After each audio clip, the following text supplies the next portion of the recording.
Welcome to a Trucker's Mind podcast. I'm Eddie McGee. It's your boy K Fings. We're back, man. Episode 198. Before we get into the topics, man, we got to give a special rest in peace to John Madden and Betty White. I'll give some stories of these two icons, man. John Madden, I mean, for Christ's sake, you don't even have to really know who he is to know about Madden, the video game. Yeah. There's so much more, he's a very monumental man. He was a head coach for the Raiders. I'm not a Raider fan at all, but he was a great coach, Super Bowl coach. I believe, he did win a Super Bowl. I think he got one. He got one with them. And then he went into broadcasting, did an amazing job with that. He was like the first guy to ever use that little marker on the screen. He was circling a whole bunch of stuff. Yeah, I just seen during the Niners game, they showed a clip of him drawing up a Jay Rice play where the safety had left and then Jay Rice and then the linebacker or whatever missed him and then he scored and he was drawing all over the screen. Yeah. Yeah, John Madden, man. A special rest in peace to him and his amazing football game. I remember the first Madden game I got was Madden 97. Wow. And I got it on Who was on the cover? Madden. Was Madden? Oh, Madden used to. Madden was on all the covers up to 2001? 2001. 2001? 2001, I believe. Yeah. He was on the cover every year. Damn, that's crazy. Yeah. And I remember my dad got me a Super Nintendo when I was in the 6th grade. And I remember we played the game, and I was just fucking him up. I was blowing him out in the game. He used to get so mad, dude. It was so hilarious. Yeah. So every blue moon he would beat me, but for the most part, man. And then John Madden used to be saying shit like, I can't believe he went for that play again. It didn't work. He'd be like, fuck you, John. Yeah, I used to hate that, man. I used to get so mad when he would be giving advice, like especially if you going for it, us playing the game, you go for it on 4th down and you might be losing, but you just like playing all downs out of desperation, not punting the ball. And he'll say something like that, like, he needs to punt the ball in this situation. He should have punted the ball right there. You got to get that guy off the field. He's causing problems. What's going on now? Turn your mic down. Oh, yeah, turn down. Oh, it's peaking? Yeah. Oh, see? We got to do what do you call it? Concurrent production. Yeah, we don't have no engineers. You got no engineer. But no, shout out to him, man. Shout out to John Madden and Betty White, who also another icon. For me, I know her best from the Golden Girls. I love that show. Yeah. Thank you for being wait. Before we move on to Betty White, what was your favorite? What was your favorite Madden? Fuck, that's a tough one. I say my favorite Madden might be Madden 2005. I think that's the one with Michael Vick on the front. Yeah, man. I remember the energy around the one, especially because it was Michael Vick. Like, he's a quarterback. His speed was like 99. Yeah. Who was on there before? Marshall Faulk? Marshall Faulk was like 2002, I think. 2002. I think 2001 was Eddie George, and then 2002 was Mike Marshall Faulk or some shit. And then 2003 was, man, I don't remember who was on 2003, man. I know Ray Lewis was like in between. Ray Lewis was he after Michael Vick? I think he was after Michael Vick. Yeah. So Ray Lewis might have been 2006. Dang. Let me see. You look at the covers? Yeah. What year did you say? Mine? I think my favorite was 2005 that had Mike Vick on the front. Ooh, 06 was Donovan McNabb. Oh, nobody remembers him. I'm dead. Yeah, great times, man. But yeah, we don't want to bore you with that. Just to give him, yeah, Marshall Faulk was before Michael Vick. Yeah, that was Marshall Faulk was my favorite one. I just remember playing like the mini games on there.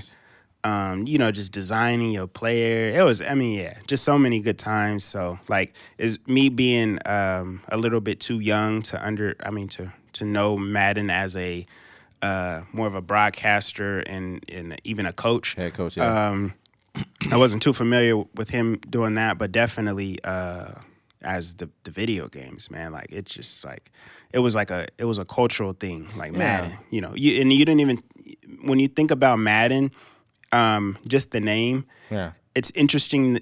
It's interesting that we actually equate that with NFL football. Yeah. Because Madden is not like, he's just a former coach and, commentator. Like, he's not necessarily like tied to the NFL, but yeah, however that came out. And I wish I would have done research beforehand, but I would be curious to know how that came about. A lot of people don't know this, but John Madden was traumatized by planes. I don't know if you remember. I think it was on the movie We Are Marshall, but a bunch of the players died. Yeah. Yeah, and after that happened, John Madden took a freaking bus everywhere. He never flew anywhere. Like, he never flew anywhere. And that's scary. Yeah, he always took a bus everywhere, and he's like, "I'm on the Madden bus, you guys." And he would every week he was on a bus somewhere. So that was pretty dope, man. But rest in peace to John. And also Betty White, like I had mentioned earlier. Betty White, I best know her for her role on Golden Girls, and I'll do that. I'll do that tune again. Thank you for being a friend. What is that? You're a something and a confidant. Doom doom doom. Sophia was probably my favorite though. I never watched Golden Girls. Oh man, you missing out. If you watch, if anybody listen to this right now, I don't give a fuck how old you are, how young you are. If you go and watch Golden Girls right now, you will be laughing your ass off. That is a timeless show. Yeah. And like this, like, I don't know, certain shows you could watch, and they're all like, I Love Lucy is another one of my favorite shows. You ever seen that? Oh yeah, Ricky Ricardo, her husband. Lucy, I'm home. Lucy, I'm home. He was like the first Latino. He was busting down them white cheeks, huh? Yeah, but he was smashing Lucy because they was really together too. Can you imagine, like, if on the show, like, can you imagine, like, back in the day when they did black and white, if they had black and white porn? Yeah. That'd be so crazy. It'd be all distorted. Vintage porn. You'd be like, Lucy! Yeah, that's terrible, man. But yeah, rest in peace to Betty White. She was known for so much more. She just was had a colorful personality. She did some funny ass commercials. She did one some years ago where it was a Snickers commercial actually, where she went out for a pass and got tackled in the mud and shit. And they said, "Here, take this. You act like an old lady when when you haven't eaten." Yeah. And then he ate it and turned back into himself, but he was Betty White. Yeah. Yeah, but Betty White. The great thing about Betty White is she had probably like 3 or 4 runs in her, around that time when she made that comeback, when she was doing the Snickers commercials, and I think she was on SNL and a bunch of different stuff. It was kind of like, and she was in some movies, I think, with some cameos and stuff. It's just amazing to see somebody at that age, find ways to kind of like revitalize himself. And you also realize that, like, talent, it doesn't matter how old you are. If you're talented, like, you deserve to be in the spotlight. 100%. Another thing too is, like, when you look at people like Betty White, like, especially the people who have died, these have all been icons. Betty White, John Madden, and recently Vicente Fernandez. They all died. These are iconic, monumental people, right? But you can't feel bad for them because they literally exhausted everything in their lives. These are people who've accomplished they've accomplished everything they pretty much wanted to do. So instead of feeling bad for them, focus on your life, man. You could have a great career like a Betty White or John Madden or Vicente Fernandez. And it doesn't have to be in content creation or in sports analysts. It could be in something else. Yeah. Be the best podcaster you can be. Be the best if you knit or you knit clothes for a living. Be the best at that. Find a way to monetize it. Find a way to get attention for it. Yeah, that's real. I think there might be some icon in like, obviously Virgil Abloh passed away recently. Yes, that's another one. But there might be some, like, for before the podcast we were talking about thrifting, and when I was probably like 2011, 12, 13, somewhere in there, I would watch a lot of YouTubers that were doing these thrift hauls. And sometimes they would just buy the clothes to wear, and sometimes they would sell the clothes on their store and different stuff like that.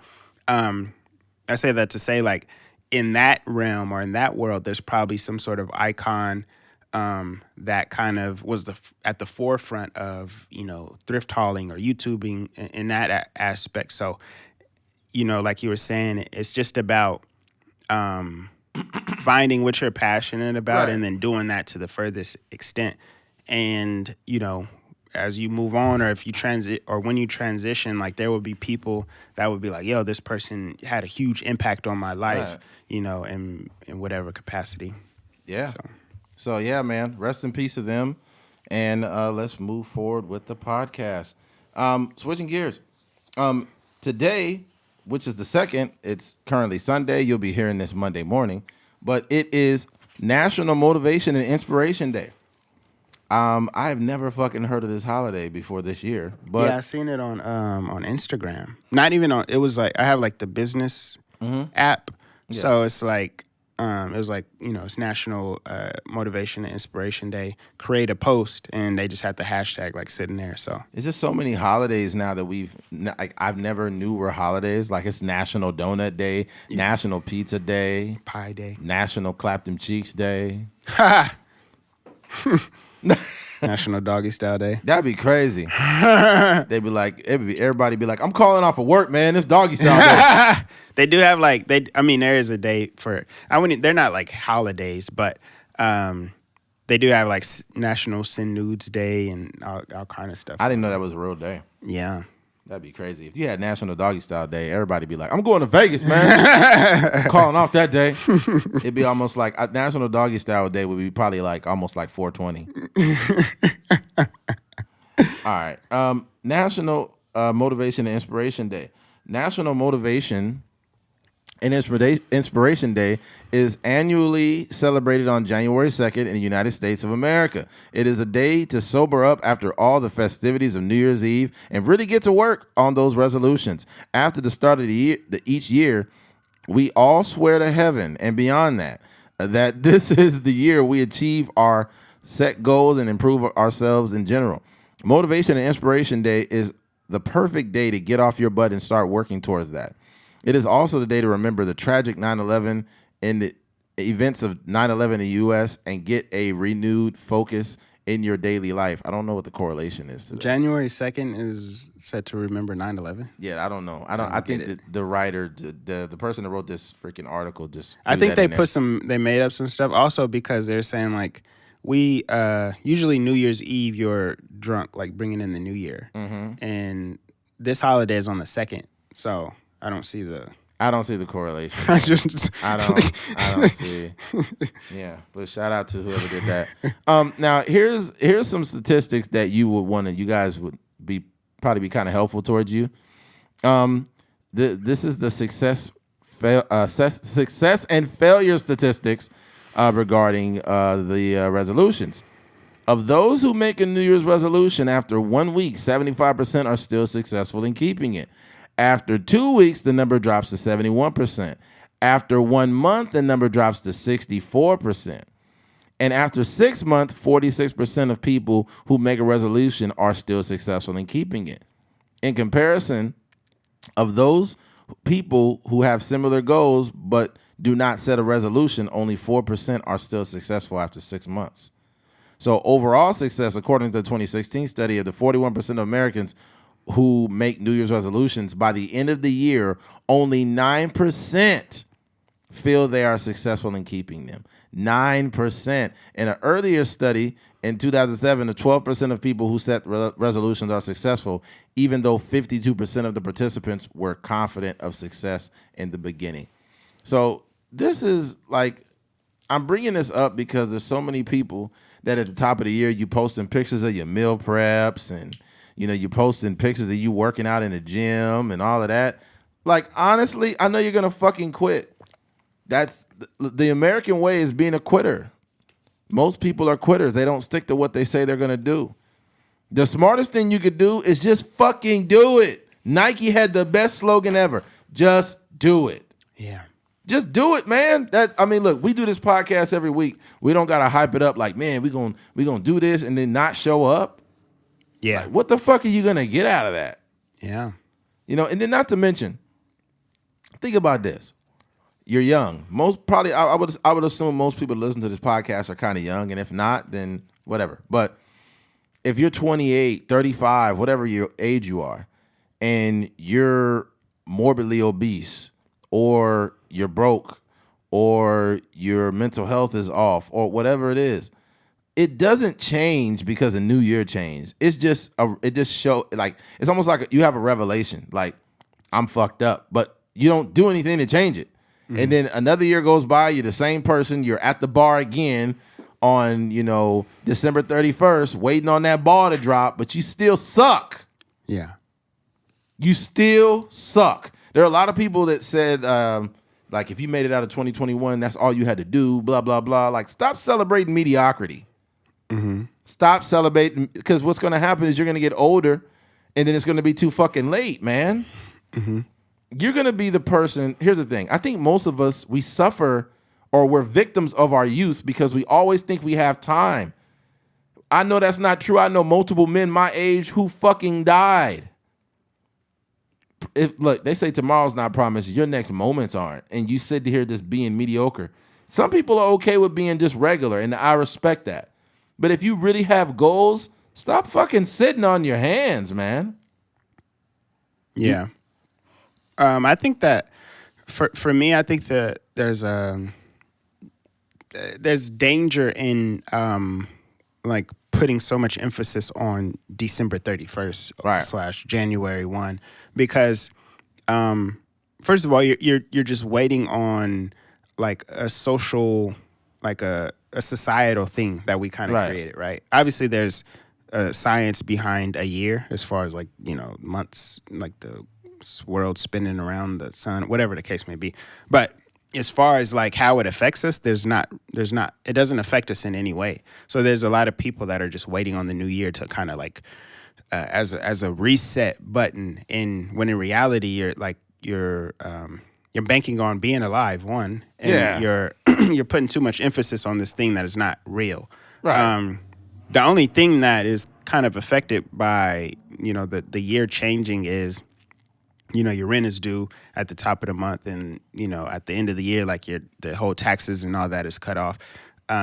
But outside of that, like, it doesn't really affect anything. So that's the danger in putting so much emphasis on, like, creating resolutions based off of or trying to change, like make these huge drastic changes at the top of the year. Like, if you really want to get in shape or whatever the case may be, you should start on when you have the idea, not wait till December 31st to kind of create this thing. That's not how it even works, man. Yeah. So, but above all, I do still think that creating resolutions is important. I think that when you are writing down your goals or you're writing down things you want to accomplish, it makes it more tangible, especially if you're writing down your resolutions the proper way, where you say, this is what I want to accomplish, and I am going to do this by whatever. So if you say, I am going to lose 15 pounds, your goal should be, I'm going to lose 15 pounds by going to the gym 4 times a week, by, prepping, making sure I eat at home, whatever the case may be. And that goes with any sort of goal. So I think that most people, and there's science behind it as far as like people accomplishing things, they tend to make them like tangible in a sense, like by writing them down, or they can see it consistently. So it kind of like reminds them of doing that. So, and people that generally just have an idea in their mind, they don't tend to be as successful as the people that do write them down. So, I mean, honestly too, man, like we are creatures of habit, and habitually who we are got us to where we are. Mm-hmm. So if you say, like, on this day I'm changing this, you're full of shit. You're not changing shit. Mm-hmm. Not to mention, look at the circle you're around. Let's say you want to stop drinking, but every one of your friends is an alcoholic. How the fuck you gonna stop drinking? Yeah, it's the fact that you've like created a world that absolves you of the bullshit you doing to your body. If you 30 years old, 24 years old, whatever, why do you have diabetes, man? Why are you overweight? Why are you young and way overweight and diabetes and alcoholic and broke and stressed out all the time? And like, you got to do better, man. Mm-hmm. Not to mention, some of you guys got kids. Yeah. Do better for your kids. Your kids shouldn't see you being your lesser self all the time, always drunk, always depressed, always broke all the time. That's fucking no. Do you realize that you're creating another failure of a generation when you sit back and eat hot Cheetos for breakfast every fucking day and your kids see it and they normalize that behavior so when they grow up, they could be an overweight, hot Cheeto eating motherfucker just like you? Okay, I know some people be like, you're fat shaming, you're this and that. I'm not fat shaming at all. I'm being honest. We are creating the next generation of losers and quitters and people who expect participation trophies. You made it out of 2021. Good job. Good job. You got to want more than that, man. If you got kids watching you, bro, like what the fuck are they really seeing? They are seeing a suppression of growth. They seeing, bro, not even just that. It's so deep. They seeing, let's say you with you with your wife or your girl and y'all breaking up, getting back together over and over. They seeing failure relationships as normal. So we're raising generations of kids who see toxic shit and normalize it just because they parents suck. You going into a new year with a lot of people brought in the new year with a motherfucker they shouldn't be talking to 5 years ago. Yeah. You should have stopped talking to them 5 years ago, but you bringing it in the new year with the same motherfuckers. That's crazy, man. You gotta throw away the garbage at some point. Sometimes the garbage is you. Throw away yourself. Throw away yourself, because what you doing ain't working. You know, we live in a world where we will complain about the circumstances and the bed that we lay in. Oh, this bed is uncomfortable. I don't like it. My back hurts. Well, motherfucker, you bought it. Your circumstances and your energy and your habits have created the life you live. You cannot blame anyone for shit anymore. Maybe when you were a teenager, well, my parents got me like this, my parents. But when you're a grown man or a grown woman, you better fucking adult up and figure it the fuck out. Ain't nobody gonna hold your hand, you know? So figure it the fuck out. Yeah. That's my thing in 2022. Yeah. Oh, last but not least, and there's more, but stop making resolutions. Fuck a resolution. Make a promise. Make a promise to yourself. And the promise is that something such as health is not temporary. It's not. Health is a everyday promise you should be making to yourself. It is not a temporary investment. You can't temporarily invest in your health, because you're sending yourself to the fucking grave earlier. Like, it's crazy how somebody will be 400 pounds, but they got 4 kids. You love your kids, right? Then stop being so fucking fat. Stop. Like, after I get out of here, I'm going straight to the gym. I don't like exactly where I'm at with my weight, so I'm doing the things to change it. I'm not saying you should hate yourself because you're fat, but don't sit there and complain and feel bad and you ain't doing nothing, man. You ain't doing nothing to change it. What the fuck are you doing? Yeah, I mean, that's intense. I didn't know you were going there, but I don't have much else to say about that. Keith is the opposite of intense. You'll be like, I don't give a fuck. I'm going to beat their ass. Wkeith will be like, well, have you ever tried talking to them? There was one time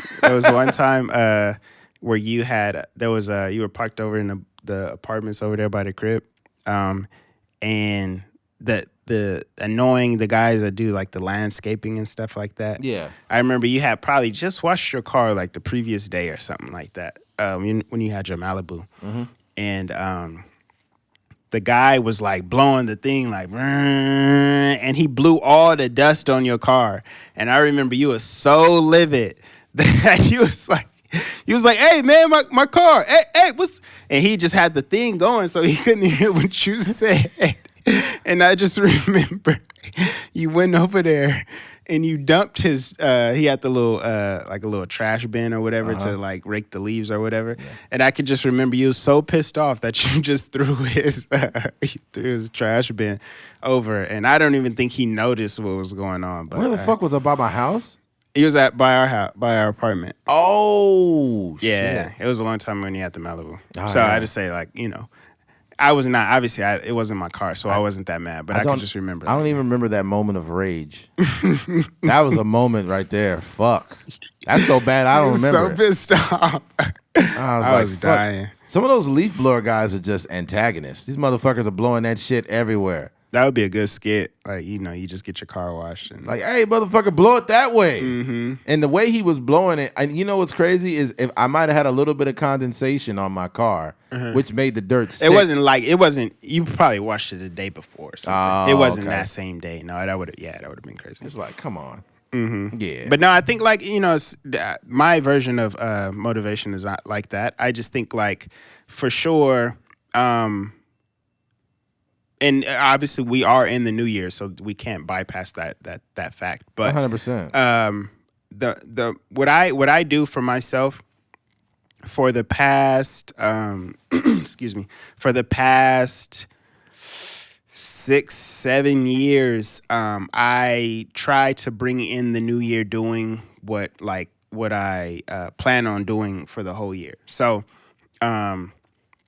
oftentimes, like, I'll even have like Instagram pictures, like everybody's out partying, taking shots and stuff like that, but I'll be at the crib like writing or something like that, or I'll be setting up stuff for my business or something like that. Like, I just like to bring in when the clock strikes midnight, I like to already be doing what I want to do for the rest of the year, going in that transition. And I think that's super important because that's the momentum you need to kind of carry on. And it's also the mindset of not putting significance on January 1, because I know that the best time to start whatever is right now. So I don't need to wait till the clock strikes midnight. And I'm also celebrating in a way where, we say this all the time. I was actually talking to one of my boys, and that Gambino line where he says, my work is my playtime. And that's like how I operate. And, that's what has got me to this position. And I just think, like, above all, we gotta change our mentality. I think, like, one thing my cousin told me a while back, we were talking about, I was writing this screenplay, and he was like, what is your writing schedule like? Like, what do you, and he's a person that is like, I guess he's wise. So what he was trying to tell me was to, be more consistent, but he said it in so many words, but basically he said, like, what is your writing schedule like? And I was like, well, I just kind of write when I get inspired. And he's like, you should probably start writing like on a schedule or more, on a consistent basis. And essentially what he was trying to say is that feeling of inspiration is fleeting. It's fleeting. Yeah. Some days you're gonna, you're not gonna have ideas. You're gonna have writer's block. You're gonna get stuck on a third act or a scene or something like that. But if you have this habitual nature to any and everything you're doing, the inspiration is not going to be necessary. I can remember one, and I don't work out as often now, but I can remember once when I was working out more regularly, I would need the motivation or inspiration. I would try to watch an Eric Thomas video. I would try to watch whatever, workout video on YouTube to kind of like get me going. Yeah. And then it dawned on me that doesn't actually work. Yeah, that's temporary. Because that's just that feeling of inspiration is going to be fleeting. So today is like the motivation and inspiration holiday, but in reality, it should be like the consistent, habitual, structured holiday, because that's the only way that you're going to be able to achieve, a lot of these huge goals that we have coming into this new 100%. Year. I think there's two different types of people. I think there are people who look at it like you, who aren't the rah-rah people, and then there's me that say things like, hey, you just had a kid, right? So do you want to fucking die and leave this earth early because you couldn't control your weight? Mm-hmm. You want to leave your kid based on the fact that you couldn't stop eating fucked up. That's really, like, you want to justify that shit. Mm-hmm. Like, your kid is going to be 6, 5, 9 years old and their daddy gone because now he couldn't control what the fuck he was putting in his mouth. That's a dumb way to go out. It is. And a lot of people go out that way. And a lot of people never become what they want to just because they're in their own way, man. Mm-hmm. Like, if you think about this, Americans, like, the average American does not have enough money for a $400 emergency. That's the average American. Mm-hmm. But yet you see people partying every week. Yeah. The reality. And what are they celebrating? The fuck are you celebrating? The reality that really exists versus what people do are polar opposites. The fuck you partying for, motherfucker? They about to cut your light bill off. Like you man, and by no means do I make it like I'm the metric of success, but I am very aware of where I'm lacking and actively doing the work to become a better human being and a better man. And you want a deeper purpose too? The shit that I'm doing for my wife that I haven't met yet, for my kids that I haven't had yet. If you have that mentality too, that's going to take you far. I don't want to meet the right woman and not be ready to provide and be there as a man for that woman. So a lot of people don't do the work on themselves until they meet the person, and now it's too late. Yeah. You holding a person back. If you a man and you broke and you meet this great woman, what the fuck you gonna do if you can't pay for nothing? What are you gonna do? How can you be a dad and you can't provide shit? How you gonna be a wife and you ain't went through the proper channels to get your attitude in place? Think about that shit. A lot of people, man, we're very nonchalant about everything we do, not realizing the real effects that come from that shit. But I think that kind of goes back to that point of like when you are writing these goals down, put the actionable things connected to it, because it's a lot of, especially in Bakersfield, there's a lot of women out here that think they deserve a husband, they think they deserve a good man, and they think they deserve a man that has a good job and, you know, that's faithful and all these different things, but they haven't put the actionable things to work on themselves so that they can actually deserve that person. 100%. So it's women out here that are just like praying for a man, or that are just like thinking that they could find a man by trying really hard or dating the maximum amount of people. Serial dating. Yeah.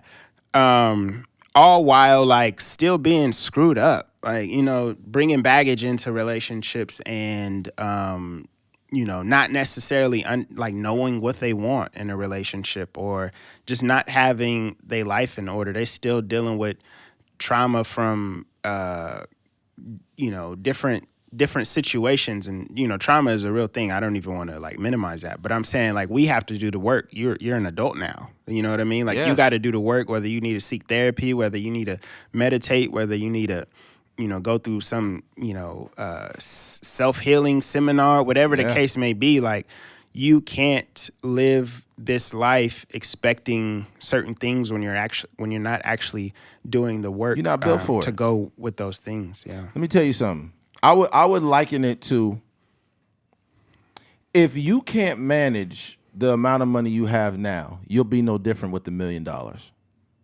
Yeah, that's facts. So if you have not built in things internally, habitually, to manage who you are, you will never figure that out with the right person. You're just going to fuck them up and slow down what they're doing. And there's a lot of us like this. This is why it's important to do things, whether it's, you know, self-help or therapy or having conversations with people or whatever it is.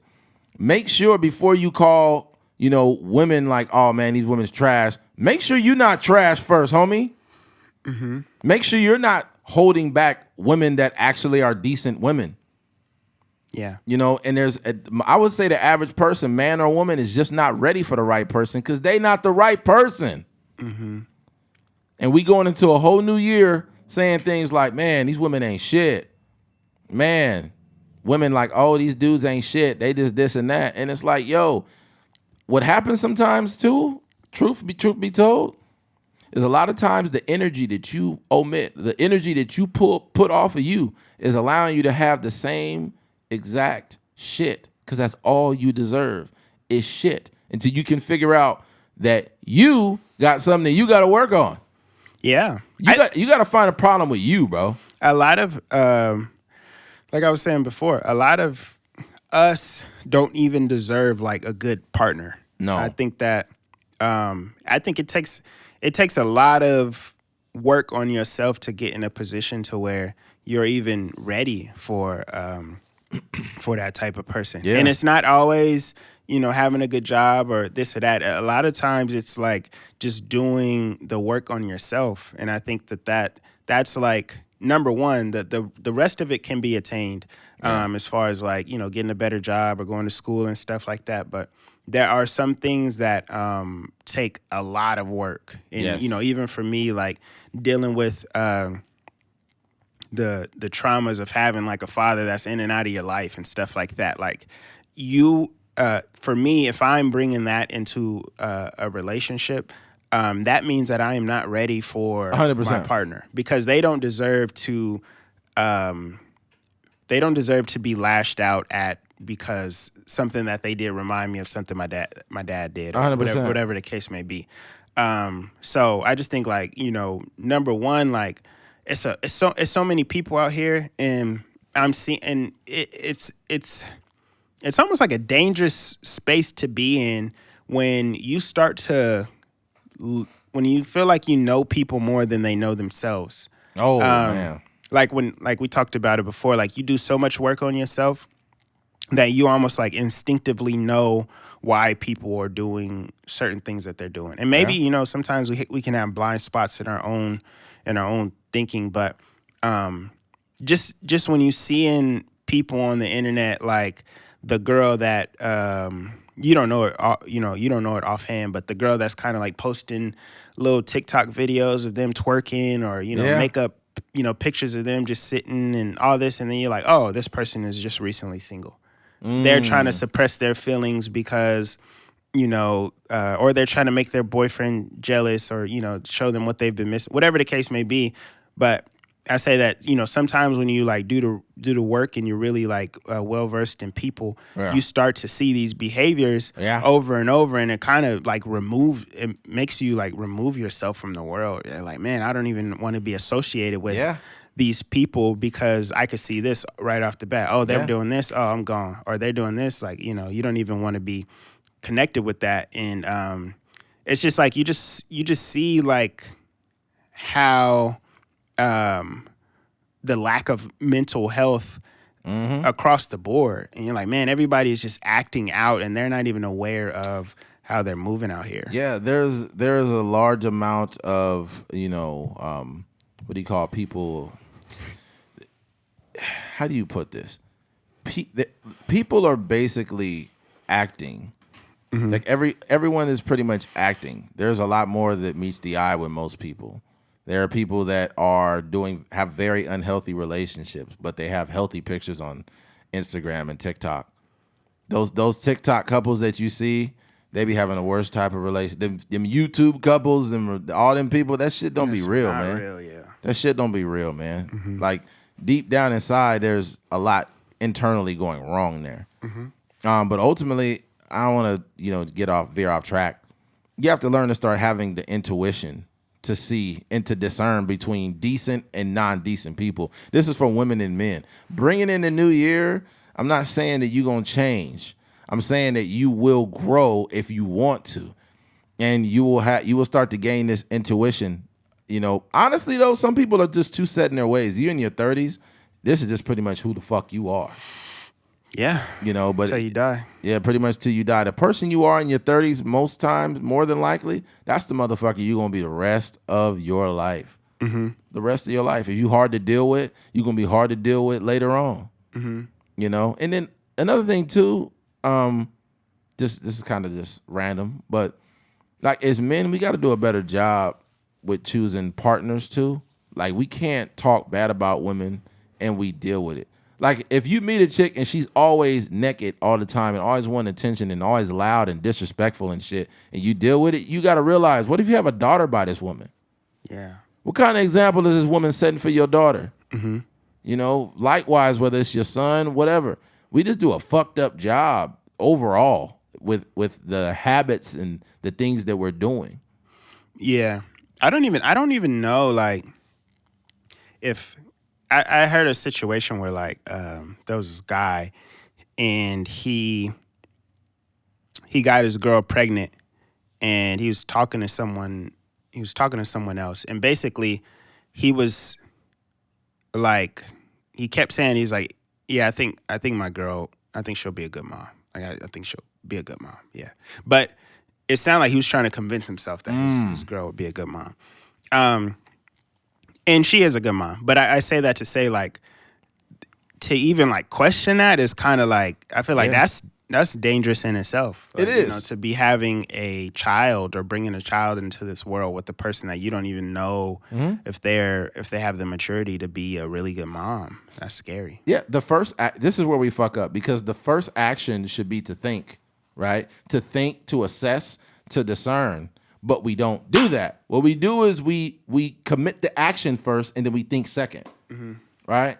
So we start going up in a chick with no condom, and then we bust up in her, get her pregnant, and like, you know what? I think she might be a good mom. No, nigga, you telling yourself that because she didn't take Plan B, and now she's pregnant, and she's definitely gonna keep the kid.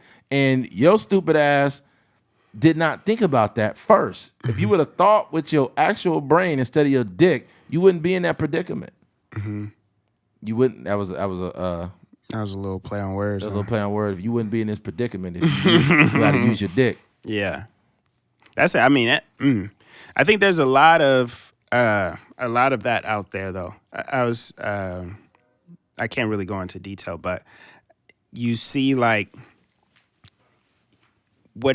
say what happens with like people that break up, and you know, when a couple breaks up, it's never really, for the most part, it's never a hard turn. It's always like, you know, the couple breaks up and they dibble and dabble a little bit here and there. They might be technically broken up, but for whatever reason, the girl may call the dude back over, like to change a light bulb or something. The next thing you know, it's just like, wow. You know what I mean? So I say that to say, like, there's a lot of us we don't even have the dick discipline to like be successful in breaking up. You know what I mean?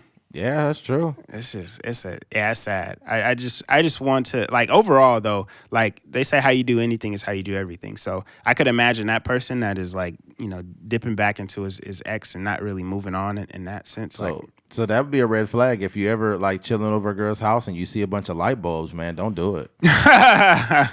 Somebody is coming in there screwing those, they screwing in those light bulbs, and they screwing her. Yeah. Yeah. That's right. Like, how many guys did it take to screw in a light bulb? Let me find out. That sounds like a scene to a terrible porn. Oh, yeah, that's a terrible porno intro.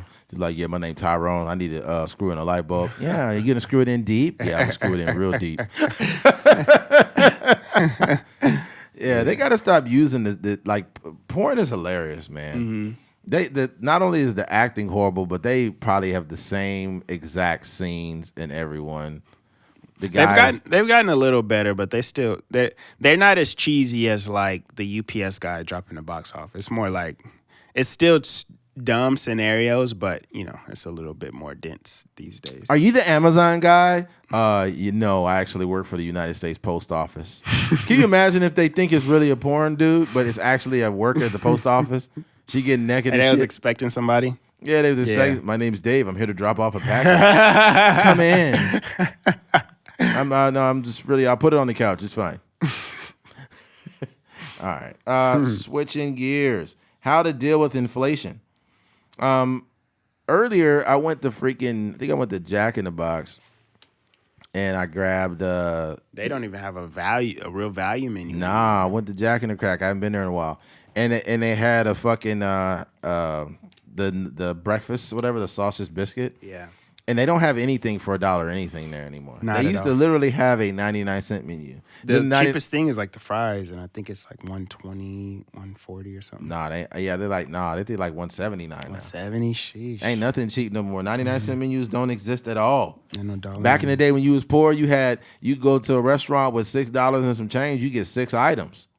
You know what? And I'll let you. I don't want you to forget your point, but I think that a better marketing plan for the dollar menu things would have just been to like make things smaller. Because inflation is going to happen. You know the thing, but the idea of a dollar menu it just rolls off the tongue. So like people, I mean, and that's how it used to be as a kid. Like just get something off the dollar, get a McDouble, get a fry or whatever. That shit was $1. Yeah, It's crazy. just take a couple fries out. You still could have kept a $1 menu. I remember when McChicken was $1, man. Yeah, how much is it? Like probably $2 something now. God dang. Yeah, I used to $1 menu used to smack at McDonald's, but it's expensive now. You better off getting a regular meal. Yeah, man. You know what, dude? And what's nuts is reason why I brought that up is because I got 2 Jumbo Jacks. That shit was $9. Crazy. Like $9 something. Mind you, I didn't put no cheese on it or nothing. I don't like mine with cheese. I put just the regular toppings, and it was $9 for 2 burgers. When back in the day, that shit was like $1.99 for a Jumbo Jack at one time. Mm-hmm. So it was only like $4 something. That's how crazy inflation has been. Yeah. I remember when gas was $1.89 a gallon. Do you remember when gas is a little different because it's affected by inflation, but it's also like I remember when it was 99 cents a gallon when I was a little kid. Yeah, yeah. But like the price of barrels and like all that kind of stuff. So But when the Little Debbie snacks used to be $0.25. Oh, fuck yeah. Now they might like be 75 cents or something like that. Yeah. Little Debbie ain't so little no more. It's Yeah. fucking crazy. I remember back in the day you could get there was little bags of chips, they were $0.25, and a Little Debbie, so with $1 you could get 4 snacks. You get a cool, I remember, man, going to A1, you bring $1 and you get some cool snacks for the whole movie. Or back in the day, it was a lot easier to get diabetes, man. They're making it too hard. That's for real, man. Yeah, man. Even one, the Dollar Tree is not the Dollar Tree anymore. It's like everything's like $1.25. Yeah, change the name, motherfucker. Like, yeah, and then also because I ship stuff, for my business, but the price of shipping is going up too. Yeah. I thought because they told us, they send emails or whatever, and they were saying it's going to be a holiday thing. They're going to up the price during the holidays to help with the demand or whatever. Mm-hmm. And then we got another email basically saying like UPS, USPS, everybody is like upping their prices by like 6%, 7%, 8%. Yeah, I was supposed to be doing some business like I talked to you about over in China, and they shipping price for what I want $300 by itself. That's ridiculous, man. $300 by itself, yo. Mm-hmm. I'm like, come on, yo. Like that's fucking nuts. I know it's coming from China, but it's like y'all gonna give me $300 shipping and coronavirus? God damn. What a lot of those products that come from China, the product be so cheap, but sometimes the shipping is more than the actual product. Yeah. And I've experienced that where I bought something for maybe like $60, $70 and the shipping be like $50, $55, something like that. I'd be like, dang, the shipping is like... I'd be so mad. I'd open my box to get merchandise out and a little monkey in there or something. Like, what is this monkey doing in here, man? Yeah. A fortune cookie. You said what? A fortune cookie. Yeah, that's just racist. Wait, what? Jesus Christ. You went too far with the fortune cookie. Hey, whatever Asian nigga that's putting in fortune cookie, they be lying like a motherfucker in there. It'll be something like, you're going to be very wealthy. They know exactly what Americans want to hear. Yeah. You're like, yeah, you're going to be very wealthy. They should just start keeping it real on the fortune cookies. Yeah. You know, it'd be crazy if they had certain fortune cookies for certain people. Mm-hmm.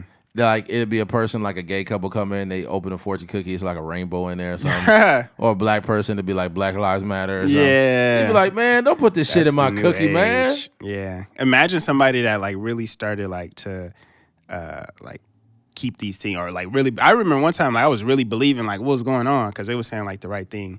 But imagine opening up one and you eat it and you do the whole process and it was like, you a broke ass nigga. You're like, dang, I guess I'm a broke ass nigga. No, I'd be like, you a broke ass nigga, finish your meal. Oh man. Yeah, I remember once I had like 4 in a row where I was like, yo, these are speaking to me. Yeah. Like, you're going to be very successul one day. You open up the fortune cookie like, your dick little. Oh, man. That's crazy. Yeah, man. Geez. Anyways, we got off the conversation of inflation. But it's more or less of how to beat inflation. And there's a couple things. And I have have the article right here. Yikes. I hate when I pull up these articles and that shit don't. Okay, here it is. Bam. All right. Nope, that's not the one. That's one of the articles. But bam, there you go. All right. Timeless ways to protect yourself from inflation. And I'll just scroll down on what it says here. One is invest in stocks. Despite the lack of confidence most people express about stocks, owning some equities can be a very good way to combat inflation. Think of your household as a business. If a company cannot properly invest its money in projects that will deliver a return above its cost, then it, too, will fall victim to inflation. The basic premise of business success is the corporations will sell their goods at an increasing price, which will lead to elevated revenues, earnings, and inevitably stock prices. Some of the best stocks owning during inflation would be in companies that increase their prices naturally during inflation periods. Commodity resource companies are one example. Products like oil, grains, and metals enjoy pricing power during periods. Periods opposed to where the hell did they go? Oh, periods. Commodity resource, for example, products or the oil, grains pricing during periods of inflation. The prices of items tend to go up as opposed to, for example, computer, blah, blah, blah. Another one, invest in a home, real estate. When done right, reasons like buying a home to live in, real estate is always a good investment. Problems occur when a buyer's goal is to flip the property they just bought at a profit. Although experienced real estate investors are able to find hidden values in properties, the average persons should focus on purchasing a home with intent of holding it. Even if only for a few years, real estate investments do not typically generate a return within several months or weeks. They require an extensive waiting period in order for values to increase. That's not always true, is it? What? It's not always true that you need to hold on to real estate. I mean, to get the best bang for your buck, because, well, if you're trying, what they're saying is like flipping a house is not the best to combat inflation. Mm-hmm. So basically, if you buy a house, and the value of the dollar goes down, you're not holding it long enough to like combat that that inflation. Right. But I mean, I would suggest with it's the same thing with stocks. So if you buy a stock today and then it goes up $3 and you sell it tomorrow, versus like holding that for 5-6 years, right. It's just a better way to combat inflation. Yeah. Another one that says, invest in yourself. By far, the best investment you can make would be invest in yourself. I said invest in yourself. Yeah, I heard. That's what I said. Oh, by far the best investment you can make to be prepared for an uncertain financial future is an investment in yourself, one that will increase in future earning power. This investment begins with quality education and continues with keeping skills up to date and learning new skills that will match those most needed in the not too distant future. Being able to stay on top of business changing needs may not only help inflation proof your salary, but also recession proof your career. Go ahead. To go at that, I was having a conversation. I was telling you, for those of you who may know, there's this guy named Ali. He's an engineer for TDE and Kendrick Lamar and Nipsey Hussle and stuff. And he owns a company called Engineers, like engine with the ears. But essentially it's a website where you can hire mixing engineers for music and mastering engineers for music and stuff like that. But we were talking, and I was telling him, I was like, yo, if I could do it all over again, I would probably have studied like computer science in school, because that's the name of the game. And even in his company, he has like 4 or 5 engineers in there just coding and stuff like that.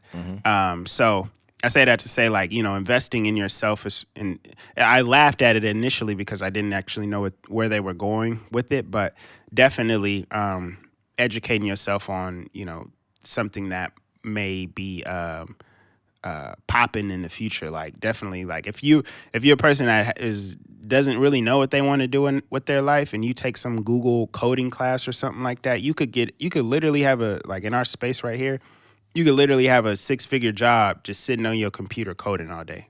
You know, that just comes from like educating yourself and building your skills and stuff. Yeah. Like me, I think higher education's a good thing, but honestly, I'll say this too. It's good because you can get a decent job, but also you're never going to get rich from a job. So that's the thing the people don't tell you. Here's the thing. We do need professionals. So it's two things are true. But if you really want to get rich, there's ways to do that. I think getting rich is the safest way to do things in America, only based on the fact that you won't be off on your ass if you make the right lucrative investments. If you have 9 rental properties and you have a decent portfolio and you have all these things, it's going to be a lot harder for you to fuck that up. But if you have one job, and you lose it, your income's fucked. Yeah. You're never going to get rich from only one income. So you have to take a shot and take a chance at things and lose money. And the unfortunate thing is when you're broke, you can't take those chances, because if you take that chance, that means you can't pay rent, can't pay bills.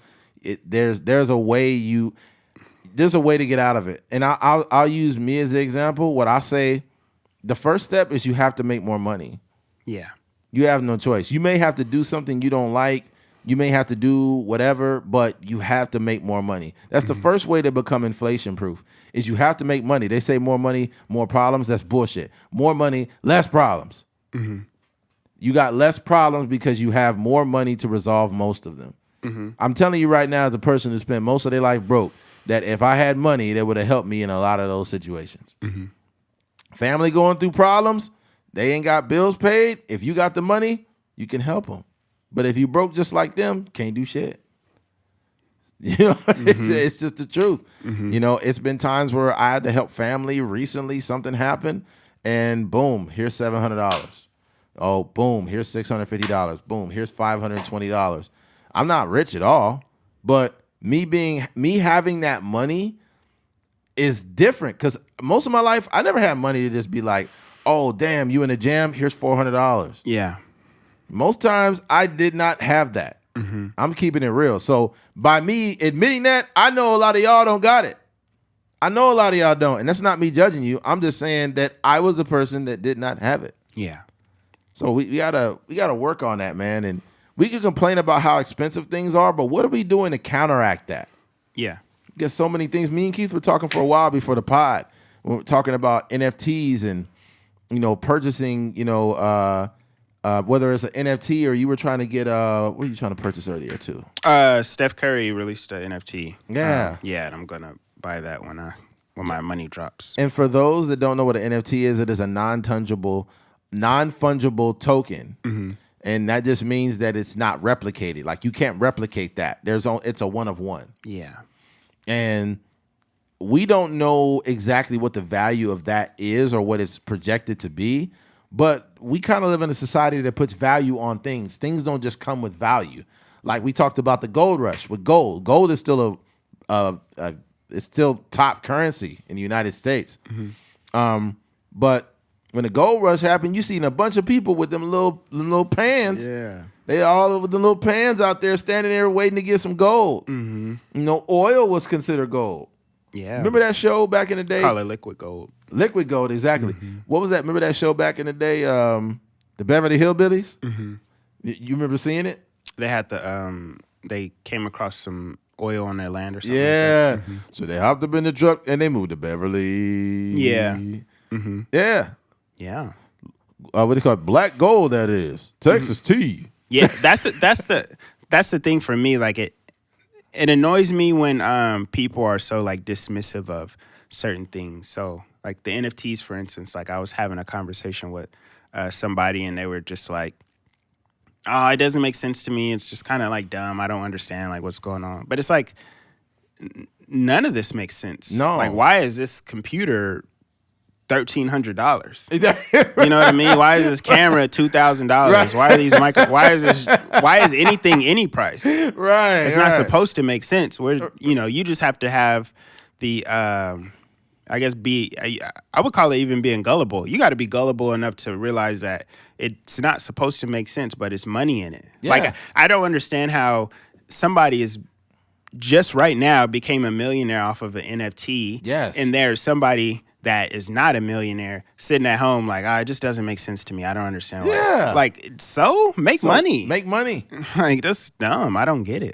And my thing is I want to be a multimillionaire. And the reason why I want to be one is not to be the cool guy that shows off cars and all the stuff that I have and jewelry and shit. I want to be a millionaire so I could rewrite the history of my family. Yeah. You know what I mean? And if I have a wife and kids, they will have I will have things to pass down to them. And I also want to be of service to others. So if I'm making $75 million, then and I see situations going on in my city of Bakersfield, I can go to homeless shelters and house people who are on the brink of moving out of homeless shelters and give money to certain places and help people pay utilities. I thought about like things I wanted to do in the community because it's times of the year where people are starving. I could go to Food Max and buy 500 fucking, 500 or 600 Food Max cards with $300 a piece on them and just give them to people in need. Mm-hmm. Like there's so many things that I want to do to help people, but also empower my family at the same time. Yeah. So in order to do that, you got to take risk. Yeah. And those risks include... You got to be in the game. You got to be in the game, investing in the NFTs. You have to have the foresight to say, hey, look, this is what I want to get involved in. And you're figuring it out at the same time. And you might be losing $700 here. And then you just made $200. That $200 makes you happy because you know that you're making money doing something that hardly anybody's involved in. Yeah. Yeah, I think even too, like I see things that are happening around me, and I'm like, yo, I just wish I was in a better position to do. Because, like, for instance, they were selling this building. Oh yeah. But the thing fell through or whatever. But I just thought about it and I looked at some of the numbers. It was however many millions of dollars. I was like, man, if I was just like a little further along, like it wouldn't be nothing to, and you obviously wouldn't pay $3 million up front. But no, if I was a little further along, I could have been in the game and I could have bought this building, renovated it, turned it into a much cooler, more modern space. But I see because they're trying to renovate downtown Bakersfield, and if any of our listeners live here, they know if you drive down there, they have the Bitwise building where it's an old historic print company. They tore everything down, gutted it out, and they made it a more modern, chic place. And it would be so dope. Like I have so many ideas of my own. And you see these things happening around you, and you realize that what a lot of those people did was invest in Apple, invest in Google, and all these things however many years ago. And now they're just flipping their money in a different way. But you got to be in the game. You got to trigger. You have to trigger the wealth. So whatever lucrative investment they made initially, they didn't just sit on that. They found other ways to make more money. Mm-hmm. So for this building, I think it was a $3.38 million or something like that. But that's what I think that's what he bought it for. Oh, that's what he bought it for. Yeah, I think so. I wonder what percentage of that you have to pay up front. I don't know about commercial buildings. It's probably like 20% though. Yeah, so I would say, I don't know, like 600,000, something like that. Wow. And you think about how cheap that is. And it's people say, that's not cheap. I don't have $600,000, but from a business standpoint, that's a good deal. Mm-hmm. Was there 27 occupants here? 27 rooms? I don't know. I think that's what it said. Is it more than that? I have no idea. But on every floor, I mean, it makes sense. It's like 5 floors. It's I don't know. But I don't know. I couldn't say. Mm-hmm. But yeah, I mean, this is that. I think, and it's always like people in the, it's tenants that have been here for so many years. Yeah. So it's always been filled up. And this is a pretty big space. Yeah. Mm-hmm. Just the room alone is a decent size for it. And you could do whatever you want to in here. If you had whatever company, if you had a freaking massage parlor, you can have. I'll say this: me and Keith are just two guys from Bakersfield, but we took it upon ourselves to, initially, Keith had invested in the space. I went in and as a collaborative, we pay to be at this space. But we've got sound equipment. We've got an actual space to record in. Yeah. We got lighting in here. Well, we got acoustic paneling in here. We got the freaking laptop. We got another monitor. We got cameras. We got all kind of shit. And we're just two guys. Yeah. We're just two guys that are serious about what we want to do. And I think that kind of carries over to other avenues, finances, health, all those things. Mm-hmm. And this kind of bleeds into what we talked about earlier, but like I just want to be the most able me I can be, when I actually do, meet that woman or whatever. Like being more financially sound, in very great shape, very well read on a lot of things, because not only can I offer the woman that, but if I want a female comparable to me, she's gonna help level me up. She's gonna know some shit to help me out. Yeah. But you can't expect that if you aren't willing to take risk. Yeah, I think one thing I was thinking about, going back to that initial conversation about New Year's and stuff and motivation and stuff, is one thing we have to do is we have to stop waiting on people. Yeah, you gotta stop that shit. I was talking to my mom earlier. My mom wants to buy a house, and I was trying to explain to her, I was trying to simplify it for her, because when you think about buying a house, it's just this huge thing that we think about with paperwork and credit scores and money you got to invest in, stuff like that. And she was telling me that her credit wasn't right, and she was waiting on my aunt to help her, get her credit right and stuff like that. And she was like, yeah, like, shoot. I was like, so what, for me, I'm like, what's the actionable thing that we're going to do to help you buy a house, right? And she's like, well, yeah, I heard such and such would, that credit got really good because they did this. And if something is on your credit for however many years, that it'll fall off, and you can, which I forgot the term, but basically go against certain things that are popping up on your credit. And she was like, but I'm waiting on, who was my aunt? She was like, I'm waiting on, I'm not going to say her name, but I'm waiting on my sister to help me get my credit right. And I was like, I'm sorry, Mom, but you can't wait on her to help you out. Like, she got her own life. She got stuff going on. And it's something that you can technically, right, do on your own. So it's just one of those things where I think oftentimes, like, people will make themselves believe that, if they're waiting on something and something is not getting done, and they can't do it. And I think that's dangerous. And I told her, I was like, if you're waiting on her to help you with your credit, you're going to be waiting a whole nother year. Oh yeah. Because, you're moving on her time. Yeah. And I think, and I even had a friend that was, he liked to make music and make beats and stuff like that. And he was actually good at making beats, but he would always make an excuse as to him not having a computer, or him not having whatever. Like, he would have to wait on me to make music, or he would have to wait on the engineer to mix it, or somebody to come fix his computer. It was always like something that he was waiting on. And I think that is something that we just kind of make ourselves believe. But if you really want to get something, one, it's not going to be easy, and two, like, you have to be proactive. Like, you can't slither and slide your way through life. Like, you got to be a person that is actively doing things. Yeah. And trying to figure things out. Trust me and Keith had these conversations, trying to figure something out without even knowing what, like, not having the base to figure it out. It's almost like an albatross around your neck. Like, you're trying to figure this shit out. You don't know where to start, but your passion and your willingness to want to learn will drive you anyways. So you may not know shit about real estate. You may not know nothing about NFTs. You may not know anything about Bitcoin or cryptocurrency, anything. And the fact that you want to know will automatically teach you more. The curiosity, the spark of curiosity is going to take you even further. That's what I was doing on Christmas. Like, was it Christmas?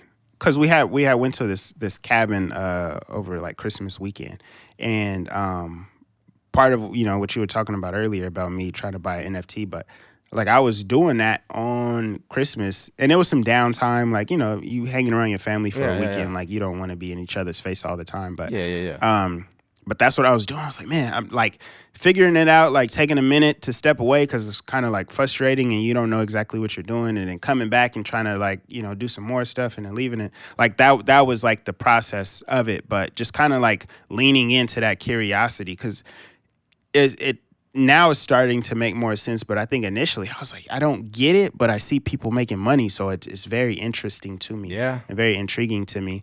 But letting that curiosity drive you into, you know, continuing to try to pursue it. I feel like there's the people that, you know, have put the value on these NFTs. Like these people they were at the forefront of it and they're already fucking rich. Yeah. And then you see like Tom Brady's and Snoop Dogg's and all these people who are getting NFTs or buying things in the metaverse or whatnot. And you're like, fuck, how can I get involved? Am I too late? And I don't think you're too late because I don't think we really know the value of NFTs. I feel like there's a parallel between podcasts and NFTs. And the reason why is we didn't know the value of podcasting to these podcasters start getting paid a lot of fucking money. Yeah. We didn't know, you know, Joe Rogan gets over $100 million contract. We like, whoa. There is value in this shit. Not only him, the girl from Call Her Daddy podcast got $60 million. This is the woman who specializes in talking about dicks. Yeah. $60 million.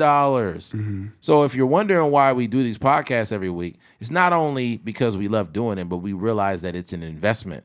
And we feel that me and Keith can be a top ranking podcast that we can monetize this passion.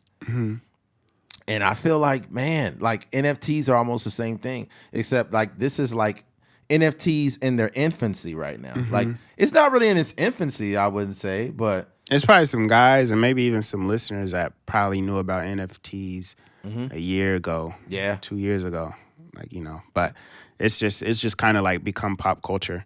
Yeah. And I think I was telling you this before, but with the NFTs, it's kind of like how Dogecoin was like popping, and Elon Musk was all on SNL talking about it and saying it, and you know everybody was like, "Oh, you should invest." And then that kind of like quieted down. Now trading is kind of back into a space where it's not like the topic of everybody's conversation, but people are still making a lot of money. So I think like NFTs right now, they're in a space where everybody and their mama is talking about it. And, you know, it's going to be a drop off to where, like, you know, maybe things aren't as popping anymore. But I do believe that they'll be around for forever. So, you just kind of got to wait the storm, because, you know, it's kind of bananas right now. It's so much information. It's probably YouTube videos every other minute coming out, you know, talking about people that are doing it. I actually seen a TikTok. And the beautiful thing about NFTs is that there's a royalty associated with purchasing them. And like I said, I'm not no expert, but basically the guy, he broke down how you could purchase an NFT, and he was essentially like making almost like it was probably a few $100s every week, because he purchased something and he was like holding it in a certain way. And I don't know exactly how he was it the same video where he's talking about the blockchain and whatnot? I don't know if it was the same. I don't remember. I just know he was like, hey, all you have to do is go to this website, purchase this NFT, hold it for whatever capacity, and then every week you will earn this amount of money. And obviously he kind of did all of this in like under a minute, but it's probably somewhere in my like videos. You know what's funny about the whole conversation of the metaverse and NFTs? I guarantee you there's some fucking high school kid that's really nerdy, and he has like two other really nerdy friends, and they play computer games, but they know the ins and outs of NFTs and the metaverse. Yeah. And those are the guys that are the movers and shakers that, you know, create the world we live. They create these laptops. They create the software of these things. They create Windows. And they all started off as like, you know, teenage nerds. And it's like, fuck, man. That same person I was saying like was kind of like making fun of the NFTs. In that conversation, they made fun of like virtual real estate. And that's when I was just like, oh, they just don't get it. They don't get it. Like it doesn't matter what you feel about virtual real estate. Like people are making money. Here's the thing: you don't need to get it to get it. Yeah. Like if you don't get something, what you need to get is that people are making money, and you need to try to find out how they're doing it and make sense of how they're doing it, and then invest in that. But it's like, dog, like I'm not going to dismiss something that people are monetizing and making money on. That's the reason why a lot of people stay in poverty, because they're too afraid to take any risk, and that keeps you in poverty. You have to take a risk. The thing about it is like the people that I don't get it people, what annoys me the most is that the maybe top 10 most successful companies in the world in Facebook change the name of their company to Meta because they're building the metaverse. Yeah. So it's like if whatever Mark Zuckerberg does or Elon Musk does, or, I don't know the people that own Google, but these huge conglomerates or whatever, just follow their lead. Yeah. And you'll be very successful. We could put this in football terms, because me and Keith used to play football back in the day. Yeah. And on defense, if the other team is running like an I formation and they got a fullback back there, 80% of the time where the fullback goes is where the play is going. So if you follow the fullback, that's where the play is coming behind them. So to correlate this, if you see Mark Zuckerberg, he's a fullback, and he's a fucking fullback, and he's calling it the metaverse, you might want to look into where he's going. Yeah. Right?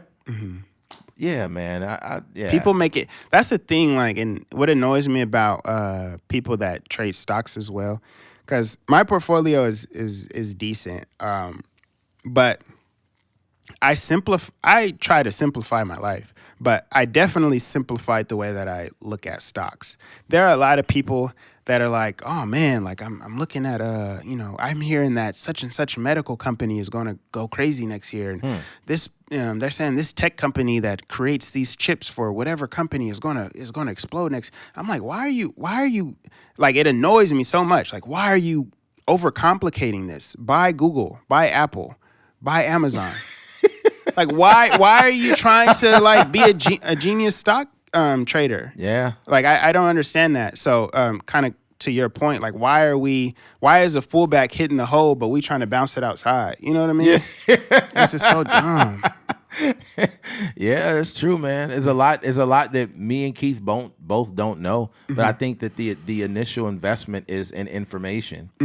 And when you have enough information to make sound judgment, there will be some form of money making that comes from that, and then you will continue to learn. I guarantee you, like, what I'm really open to new information.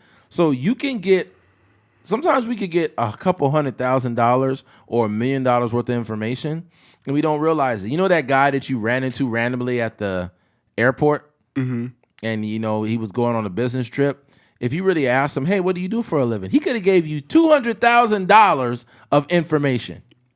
He could have said, hey, regarding the NFT, this NFT is really hot right now. He's like, I work with this company. This is what I'm doing. And if he's like, yeah, this is my portfolio, he pulls his fucking BlackBerry up, and he's got all these if this guy is a business guy and he's telling you this, and he has not only the proof of concept, but like if he has proof that he's doing this. Yeah. Like, what happens with those situations, like, I feel like if you tell somebody something too casually, then they won't act on it, in a sense. Like, that's true. For me, like, I tell people all the time, like, hey, you should start your own business. Hey, like, I sell these pops online. Like, you could do the same thing. Like, I'm telling people this in hopes that they would do it. I don't want to waste my time in that capacity. Yeah. But unless, maybe if I showed them my bank account or like how much money I made, or like showed them my investments or whatever, maybe they would believe it. But it shouldn't even take that. It should be like, what people should see about me, at least, is that I don't clock into any job. I don't work for anyone. So they should be like, dang, I just wish people was more curious about like what's really going on over here. We live in a society where people don't celebrate entrepreneurship until they actually buy something from an entrepreneur, and they don't even realize it. Like, we celebrate entrepreneurs, but we don't celebrate them. So if you're the idea of it, we don't celebrate the idea of it because there's a whole grind involved and a whole subculture that they will never comprehend. But here's another problem, though. If you tell somebody, hey, look, if you do this, I sell this, you can do this, and you do it kind of nonchalant, but you're trying to empower a person. You can empower someone with information. But the problem is if it was them in their mind, they were like, I would hoard this information. No, it's mine. I'm not giving you anything. This is my information. And since they comprehend it that way, and they feel like if I knew all this, I wouldn't tell anyone shit. So when you're openly telling them that, they're like, oh, he doesn't know what the fuck he's talking about. You know why people like that, like super successful people, aren't afraid to like share information? Right. Is it because they know the person they're telling it to is not going to do anything? So it's not even competitive. Yeah, it's true. Like even when I was telling you about the pops and stuff, like I gave some people that like a whole rundown. Like you can go get your business license here. You could use this website to purchase your pops. You could do this. He's like, man, is it going to interfere with what you got going on? I'm like, nah, dog. Like, there's so many pops out there. I'm not even worried about that. Yeah. And like, it didn't affect me in any way. So even for me, like I'll tell somebody like, hey, you should buy this stock or you should do this with your money or whatever. And then you realize that, you're not creating a competitor because only 1% of those people are going to do anything. Right. And me, I'm just a truck driver, but even the type of contacts that I've made, you wouldn't think that a person that has no real like business savvy classes and stuff would do that. But I've made contacts and found things at certain price points and had ideas of what I wanted to sell something for because I genuinely care about it. Yeah. But if somebody else wanted to do it, I would totally be like, hey, you could do this, this, and that. But it goes back to, once again, they're probably not going to do it. It's just, yeah. You could give somebody a whole diet plan and they're just going to go right back to eating hot Cheetos. Yeah. We told people, I've gave many camera suggestions, podcast equipment suggestions, the whole nine. I mean, even to a point to where people would be like, hey, like, if I talk about such and such subject matter, would I be competing with you? And I'm like, nah, man, like do whatever. Like, no matter what, you're not going to have the same podcast as me because my brain is different. Eddie's brain is different. Like, you're a different person. It doesn't even if we talked about the same thing, we're not competing. No. I don't even think they will create a competition with Spotify rankings and stuff like that just for the sake of like, conversation. But $1 million worth of game is not competing with brilliant idiots. No. Like I listen to both of the podcasts and I don't think to myself when I'm listening to it, like, man, this podcast was better than Brilliant Idiots, or man, this podcast, or Joe Rogan's podcast was just a little bit better than it's just like we're in a space where competition, and I hate to even coin it like this, but it's just a social construct that we've created. Like when it comes to who's the best basketball player, it doesn't really matter. Who's the greatest this, who's the best rapper. Too. Yeah, it's like all that stuff, it doesn't mean anything. We're in a space where, if Eddie buy an NFT and if I buy an NFT, we both gonna be rich. Yeah. Not like if I buy one and Eddie buy one, then I'm gonna be richer than him. Like it doesn't even matter. Not at all. My objective is for us to be rich together. Yeah. If we both make a lucrative investment that's just boom, and me and Keith already know, all right, cool. Instead of like eating off that, like let's say me and Keith made $50,000 off of some NFT or whatever, it'd be like, all right, we need to move that $50K. Mm-hmm. Like we need to move that somewhere. Mm-hmm. Like we can't sit here and act like $50K is a lot of money. Yeah. Oh my gosh. Yeah. Yeah. It's not. But the more money that I've seen and touched, the more I realize like, you can run through this money very fast. Very fast. Yeah. Because I was looking at it, right? So say you acquire, say you get like, 50,000, you come across 50,000. And then you realize maybe in a year and some change, if you didn't grow that money and you were just paying rent with that money, it's gone. It's gone. So you're like, dang, at one point I had $50,000, but in a matter of a few months, it's gone because I didn't do nothing to make that money grow. Yeah. Yeah. There are things, $50,000 there's things you can invest in that will get you that back. Yeah, that'd change your life. For sure. Like if you're a person that is, let's say you have a product that's selling pretty good, but you don't have like, I guess, the infrastructure or, certain setups, you can take that $50,000 and be like, hey, let me get this temporary employee, to help me really run it up and sell this. You paying them however X amount of dollars per hour. Yeah, and then not only that, you are creating double the product because you have that person there. And yes, you have someone on payroll, but you are getting out more product, which is giving you more money back. And then all it took out of that $50K, you probably had to spend $30,000 of it. So that's the thing, man. Like what sucks is this, like you have to start finding these entrepreneurial, how do you say it? You have to find this entrepreneurial spirit, especially if a person that comes from poverty. You want to grow a business, that's entrepreneurship. One thing I will say too, like not everybody has it figured out. I know a lot of, and I think everybody's lacking in some capacity. Like somebody could come to our podcast and be like, hey, I'm a up and coming, whatever. I could help y'all in this way. If y'all did this, y'all can grow your numbers here, whatever. And for me, I'm the same person. Like, I was telling you when we met with Ali, like he's building his business and he needs help in different capacities. And I was in there walking through his setup or whatever, like, yo, if I was right here, I would definitely know what to do. Or like if they got some video content that they need to do, I could help them in this capacity or whatever the case may be. So one thing that, a lot of people, this is like a whole separate thing, but about kind of being an entrepreneur is like, bringing value to a situation. And I think for me, I am like underutilized in the business space in Bakersfield because I feel like I could bring a lot of value to people. And I try to reach out to people, but, people don't be hitting me back, whatever the case may be. But, fuck Keith. But, that's just another way. Like if you got a skill set that could be utilized in some capacity, just approach people and try to bring value to a situation. 100%, man. 100%. I hope we didn't bore people with this conversation about inflation or money. I mean, it's one of those things where we talked about it for maybe 30 minutes or so, but it's still so much more information. It's so much more we don't even know, and that they may not even know. But I just hope, like above anything, that it just kind of triggers something. Because the space or the success that I have now was because I came across some information and it triggered like this wormhole curiosity. So like, dang, a podcast? There are some people that listen to this podcast that like have millions of dollars worth of potential. They do something that people like, but they never have doubled down on it. Maybe the cupcakes that you make that you think, oh, they're good, but I only make them seasonally. Well, what if you opened up a shop? Yeah. Wonder what that would do. If people have been talking about the cupcakes you make and they be talking about them worldwide, like, girl, you only make them this much, you need to make them again.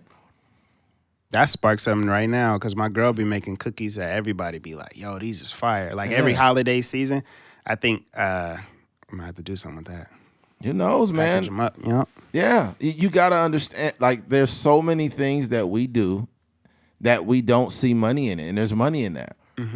But we just go back to the same jobs that we don't desire all the time. Yeah. Like, can you imagine? Think about this.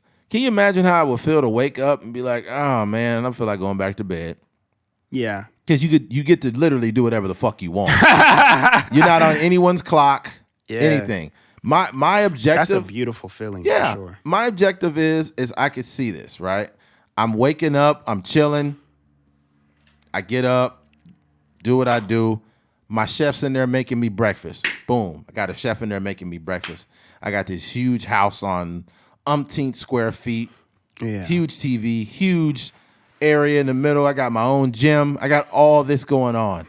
I've got a built-in studio at my house so we can have guests come over. We're interviewing, Jamie Foxx and Kevin Hart and, Michael B. Jordan and Denzel Washington and Joe Rogan and all these other people. And the thing about it is I'm thinking big like that, and people could laugh and call me stupid or delusional or you guys aren't that great. And that's fine because that's the same type of reality that all these people that I just mentioned, their family pushed back on everything. Yeah. And that's cool, man. But I see myself there someday. Don't know when that is. I mean, that you can't quantify when that's going to happen. But even in that space, what you're talking about, like when they reach a certain success level, they still get boxed in. So not only like at the beginning of their careers where it's like, oh, Jamie Foxx, you think you could do stand up? Not only that, but also when they're already famous, but they're trying to like shift in their careers. So you think about Jamie Foxx, he comes on the scene as more of a comedic actor. Like, oh, you can't do a serious role. Mm-hmm. Oh, you can't make music. Oh, you can't, do this. And then you win a Grammy, and then you win an Oscar, and all these different things. So even like, even when we are successful and, our podcast is being heard by thousands of people, there are going to be people that are trying to box us in and that, like, oh, you guys can't do radio, or oh, you can't have a TV show or whatever. So you can't tell me what I can and cannot do if I know what I do at a high level. Yeah. Like me and Keith are conversationalists. Mm-hmm. And yes, that's a word. You can use a dictionary to find it. Mm-hmm. But we have conversations at a high level.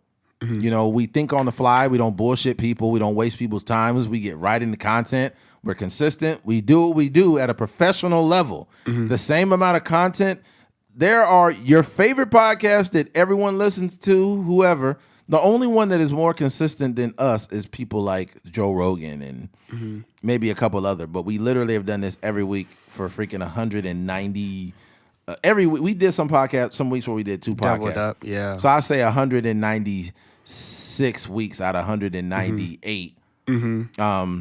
We've been here every single week, and this is the level of freaking, what do you call it? Tenacity and energy you have to have towards things. Only to have about 100 listens per episode. Yeah, exactly. I mean? We're getting up there now, 120, 150, 175 listens per episode, 500, 900. Like our highest listened episode has almost 1,000 listens, like 900 something. Yeah. And I'm not trying to diminish our accomplishments. No, but not I'm at all. saying like that's what it takes to just get that 100 listens. Yeah. If somebody's listening to your podcast for years, and you're not like, we're not these figures. We're not these like popular figures. We're 2 guys, and we're getting that amount of attention.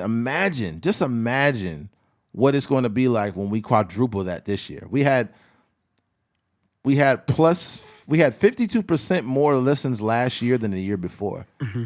This year, man, I'm going for no less than 85%. Mm-hmm. No less than 85, man. Mm-hmm.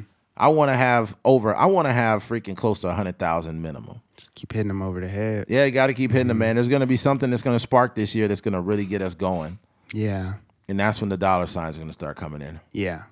Yep. Yeah. Well, yeah, we want to keep, regurgitating the same things. But yeah, we appreciate you. Switching gears.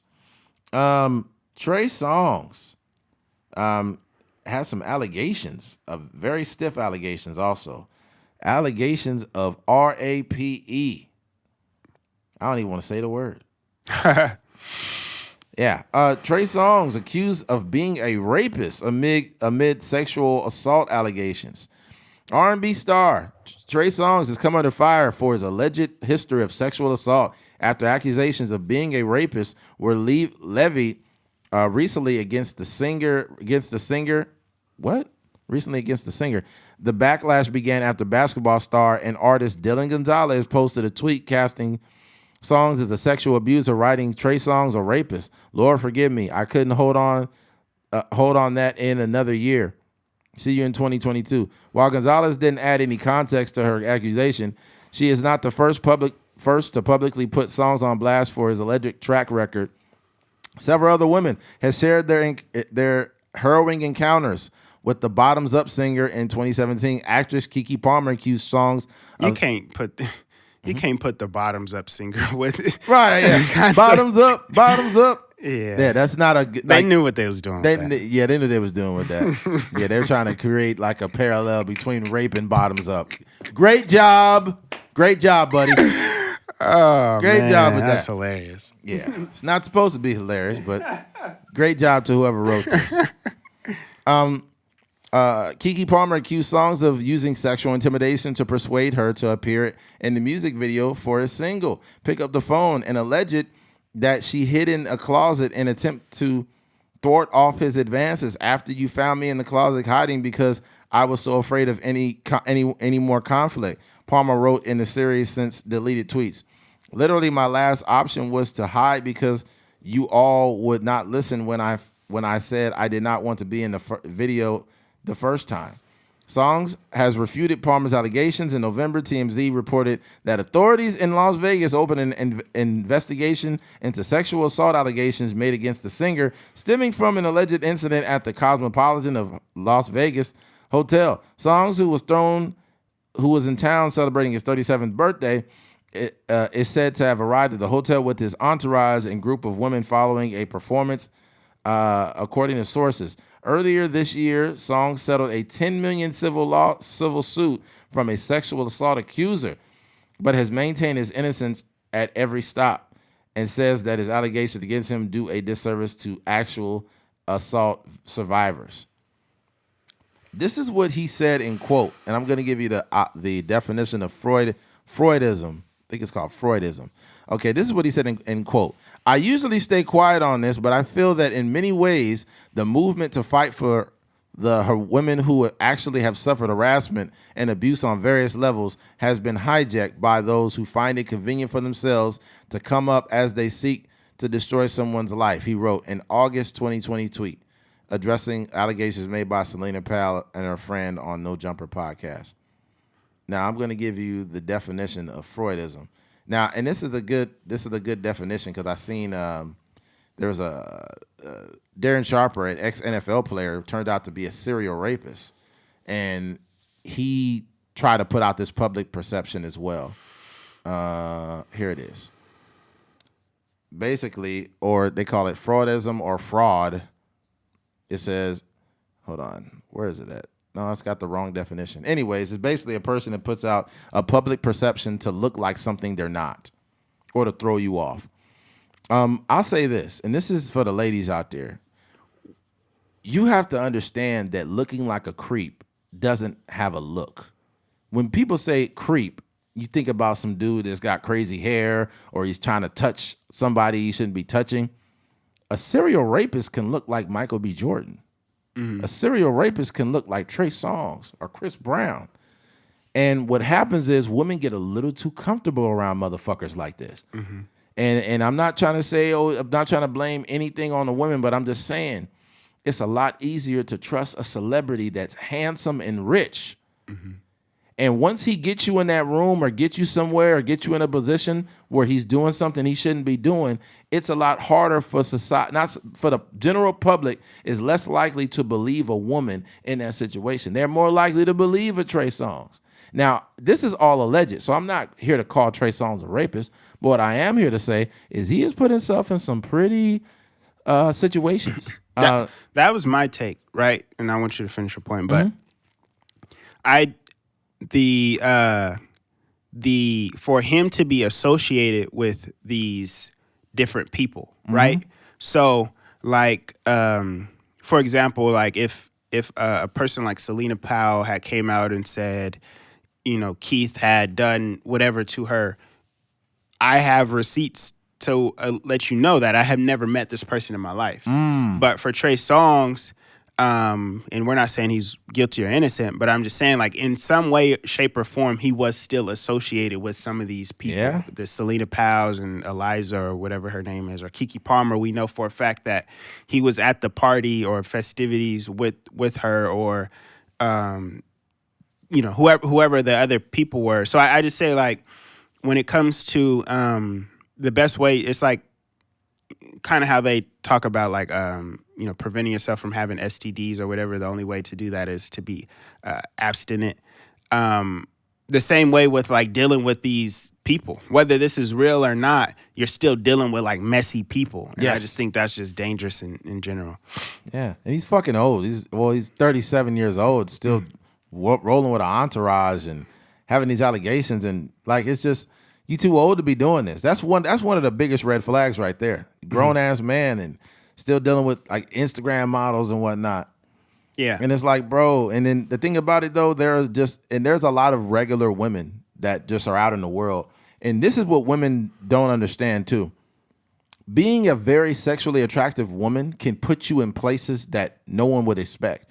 You could be Cindy that goes to Cal State, but you fine as hell, you got a big booty, and all of a sudden you get a follow from Trey Songz. Mm-hmm. That's how it really works. I mean, we know women in Bakersfield that have dated Blueface. Blueface and YG. Like being a beautiful woman will get you in places and spaces that most people wouldn't think you could. I've known regular plain Jane women that have dated players that play for the Dodgers. Mm-hmm. You know, all you got to do is look good and it will get you in that space, but you have to be careful which space you go in because you could be going straight to a fucking predator. Mm-hmm. Straight to a predator. Darren Sharper was in the NFL for I think like 13 years or something like that. Mm-hmm. And the argument that a lot of people had, it was like, these women is just after him. It's so sick. You know, Darren Sharper, he's handsome. He got money. Why would he need to rape anybody? Mm-hmm. And people was really using that as a justification for the fact that multiple women from different states was fucking accusing him of rape. Mm-hmm. Turns out this motherfucker was, before he got arrested, he went on just a tear. It was like 4 different women in 1 month that reported him drugging them. Yeah. And taking advantage of them. Mm-hmm. And it's like, yo, like it's crazy. And what's crazy too is there's a lot of women are willing to do more for men. They just automatically trust these celebrities because you know them from their music. You feel like you know them when you don't know them. Mm-hmm. A handsome face with money that you listen to their music, you've invested in that person so much, but they don't know you. To them, you are a piece of garbage that they could ball up and throw in the trash can. Mm-hmm. They don't give a fuck about you. You are infatuated with them and you care about them more than they care about you. So what's stopping them from doing the most unthinkable shit to you? Yeah. I'm saying this to protect women. I'm not saying this as a man that's trying to blame you for anything. Yeah. I'm saying this because you guys be smarter and be more intentional with who you're around because you could be going around a bunch of predators. Yeah. And a lot of these, you got to realize too, some of the biggest predators, it might not even be like a Trey Songz, but it could be someone in his entourage. Mm-hmm. It could be a dude that wants to be Trey Songz, but he can't, so he's going to be drugging girls. Yeah, I mean, that's the danger in, like, even for a person of that stature, of that power, when they tend to get what they want. So, like, say, for example, you know, you get groupies all day long, or just singers and whoever sliding in your DMs, and they'll do anything and everything you want them to do, and you think that that is the norm, and then you come across somebody that doesn't necessarily want to do the things that you are telling them to do, and you thinking that, you know, and there's always like this like cat and mouse game that you play with women, right? When it's just like, no, stop, but you really know that they like want you to, you know, that's that. So that's the danger in that. So like even for, you know, a person of stature and power and fame, you know, they may think that no stop or whatever is just like a innocent like behavior or response to what you're doing. But but it comes from an entitlement though. Yeah, exactly. These guys feel entitled to your body. Mm-hmm. Once once you got them in a position, he's not used to women telling him no because I'm Trey Songz. Yeah. How the fuck you gonna tell me no? You lucky you came in my yacht. Mm-hmm. That's how these guys be thinking. The amount of narcissism and entitlement that they have towards a lot of these women. Mm-hmm. And then you get up there and you think it's going to be a good time and that he's going to value and treat you good. Maybe in your mind, the amount of delusion, you think like, maybe I could be his girlfriend. Yeah. Mm-hmm. You know? And and then the unthinkable happens. You know? Yeah.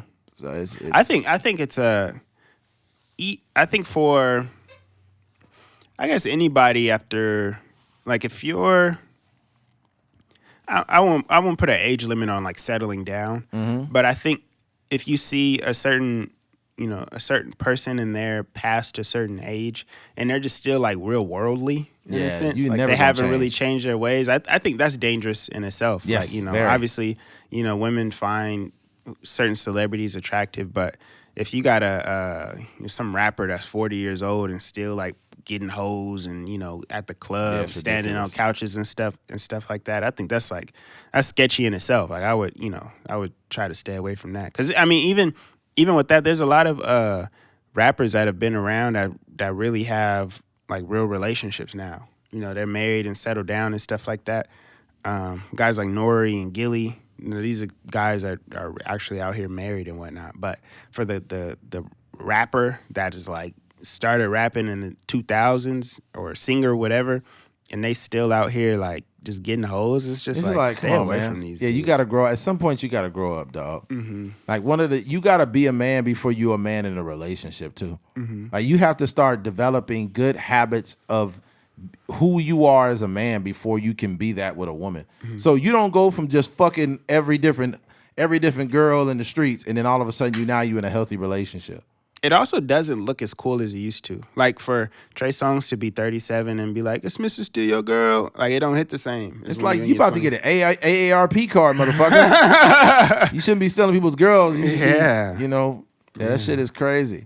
It just becomes less believable as you get older. Mm-hmm. Like sometimes I see like, and this is no slight to Genuine, but because Genuine's a decent artist, but you be seeing him performing some of those songs, and you like, yeah, this guy is definitely older. If you're horny, let's do it. That's my jam. Ride it, my pony, and his hip is getting bad. He be like, what was dope is like back in the 90s when like certain songs came out, those like ad libs in the background was like them little sound effects was so funny. Mm-hmm. Girl, girl.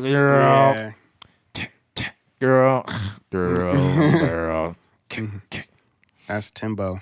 Yeah, that is Tim. Yeah, Tim back in the day, he was notorious for that baby noise for Aaliyah. Yeah, it's a funny video. There's a dude named Ant Clemens, and he's like a singer songwriter, and Justin Timberlake. I seen that. They're in the studio. Like, you brought the baby back. Yeah, exactly. Yeah. Mm-hmm. Justin Timberlake is so fucking dope. He is so, I won't say. He was playing the slaps the other day, huh? Yeah, dude. Justin Timberlake got a cold catalog. For sure, yeah. Justin Timberlake got a super cold catalog, bro. Yeah. Yeah. He's one of my favorite artists. Yeah, he definitely is dope. He was the only dude from them boy bands that had talent. That's real. From all of them. Yeah. He's the only one that really on his own was dope. Yeah, for sure. Yeah. That's probably why he kind of separated himself. I think the thing about like you see, and this is a sort of tangent, but you see a guy like Timbaland, to think like probably I guess like of all time, maybe like a top 3 or 4 producers ever to make a beat, right? Just with not only how the beat sounds, but just the ability for him to produce, like literally produce as far as like, hey, this is a song you should do, this is a topic, subject matter, melodies, whatever. For him to have Aaliyah, you know, her timeless catalog, and then Genuine, and then Missy Elliott, and then Justin Timberlake, and then like some one-off Nelly Furtado. Yeah, just doing that. But I'm talking about the people that he actually sat down and collectively made albums, and even Jay-Z making, you know, an entire catalog with him. I think like I just don't understand how like more people wouldn't really like work with him. It just doesn't make sense. I don't know, but he really changed the careers of Nelly Furtado and Justin Timberlake. Yeah. Because Nelly Furtado already had been around, but she had songs like "I'm Like a Bird, I Wanna Fly Away." Mm-hmm. And then when he produced her shit, it just changed the whole sound. Mm-hmm. And then he was with Justin. Justin was dope before. Because he rocked with Pharrell with the with that first album. But you got Pharrell, and then you go to Timbo. Like, you never downgraded. Yeah. Honestly, I'm going to keep it real. I feel like that's a parallel move. Or that was a, I think he, instead of coming up or going down, he went straight across. Because I think Pharrell is the truth with that fucking production. Timbo, the only thing that separates Timbaland and Pharrell's like more of a melody guy, and Timbaland is like, it's a bounce. It's a bop. It's a bop. Yeah. Like, like, don't nobody like the baby cries. Just the way he was doing a beat. He be posting beats like on Instagram. Like, he a regular guy. Like, he got multiple plaques and whatnot. But he was doing a beat, and it was just so like strange. Like normally it's like a drum pattern that sounds like a certain way. Like you could just kind of anticipate where the drums are coming in, but he was doing stuff where he was moving stuff, just off the grid a little bit, and I was like, dang, this is crazy. Yeah, man. It's unfortunate we still talking about rape, man. Huh? We still talking about rape. Trey Songz rape case. Oh, yeah. I mean, you can stop raping people.